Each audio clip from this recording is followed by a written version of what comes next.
Lord.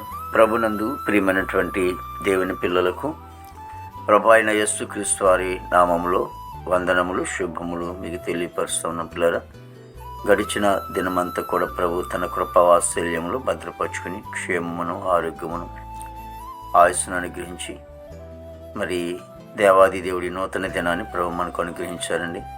ఈ 2025వ సంవత్సరము మరి 2వ నెల 18వ దినాన్ని ప్రభు మనకు అనుగ్రహించి మరి ఈరోజు దేవుని వాక్యము, నిశ్చయముగా నేను నిన్ను ఆశీర్వదింతును, నిశ్చయముగా నిన్ను విస్తరింపచేయుదును అని చెప్పాను.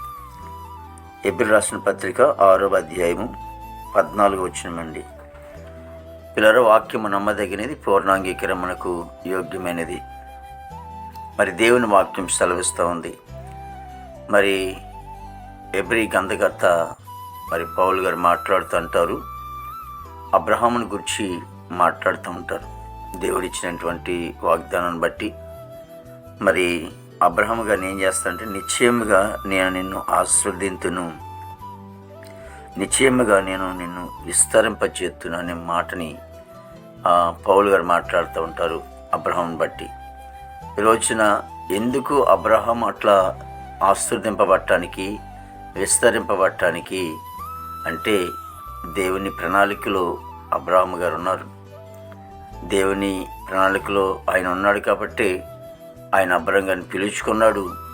దేవుడి పిలుపుకి ఆయన వెనకం చేయకుండా ఆయన మాట విన్నాడు. దేవాది దేవుడు అతన్ని ఆస్వాదించడానికి, విస్తరించడానికి కారణం ఏంటంటే మరి అబ్రహాము మరి దేవుని మాట విన్నటువంటి అబ్రహాము, అంతేకాకుండా మంచి ప్రార్థనాపరుడు, దేవునికి విధేయత కలిగినటువంటి వాడు, మరి బంధువులతో సమాధానం కలిగి ఉన్నటువంటి వాడు. ఇంకా అబ్రహాం గురించి అనేకమైన సంగతులు మనకు కనిపిస్తూ ఉంటాయి. ఈ రోజున మరి మనం ఎలా ఉంటున్నాం? మన జీవితాలు, మన కుటుంబాలు, మన చేతి పనులు మనం ఆశీర్వదింపబడాలంటే, మనం విస్తరింపబడాలంటే మనం ఏ స్థితిలో ఉన్నాం? అబ్రహాం వల్ల మనం కూడా ఉంటున్నప్పుడు దేవుడు మన జీవితాన్ని ఎంతగానో ఆస్వాదిస్తాడండి. మహాపరిశుద్ధుడా, ప్రేమగల తండ్రి, కృపలేసునికి స్తోత్రాలు, స్తుతులు చెల్లిస్తున్నాం ప్రభు. గొప్ప దేవునికి వందనాలు ప్రభు. ఇగో తండ్రి, ప్రతి కుటుంబాన్ని కూడా మీరు దీవించండి, ఆస్వాదించండి తండ్రి. ఆ భారతదేశాన్ని మీరు ఆస్వాదించండి, రాష్ట్రాన్ని దీవించండి తండ్రి. యవన బిడ్డలందరినీ కూడా ప్రభు వాళ్ళ చెడు వ్యసనాల నుంచి దూరపరిచి ప్రభు ఇదిగో నీ నీతి మార్గంలో నడిపించుకోమని ప్రార్థిస్తామనికి స్తోత్రాలు. గొప్ప దేవునికి వందనాలు తండ్రి ప్రభా.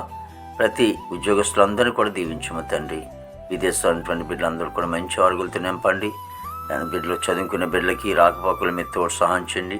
మా జ్ఞానం ఇచ్చండి, పెంచండి. 10th క్లాస్ పరీక్షలు రాయటానికి మార్చి నెలలో ప్రభా మరి జరిగే ప్రభా పరీక్షలు రాయటానికి సిద్ధపడుతున్నారు. జ్ఞానం ఇచ్చండి, పెంచండి. పనికిళ్ళ బిడ్డలు మంచి ఆరోగ్యంతో నింపండి. దేవతని మా దేశ పాడి పంటనంతని మీరు ఆశ్రయించమని, అలాగే నన్ను ప్రభా హాస్పిటల్ రూమ్ స్వస్థపరిచి, జైల్లో ఉన్న బిడ్డలు విడుదల, కోర్టులో ఉన్నటువంటి బిడ్డలకి అందరూ కూడా విడుదల దయచేయండి ప్రభు.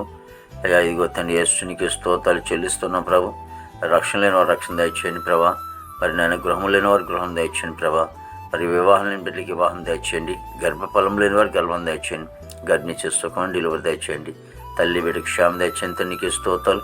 ప్రతి కుటుంబంలో కూడా ఆదరణ దయచేయమని, అలాగే నేను ప్రతి సేవకుడు, సేవకురాలు వారి బిడ్డలను, అలాగే వారి సంఘములను, కుటుంబాన్ని మీరు దీవించి ఆశ్రయించి దినమంతని విశేషమైన కృపతో నింపి నీ నామానికి మాత్రం మహిమ తెచ్చుకోండి. ఆమేన్, ఆమేన్, ఆమేన్.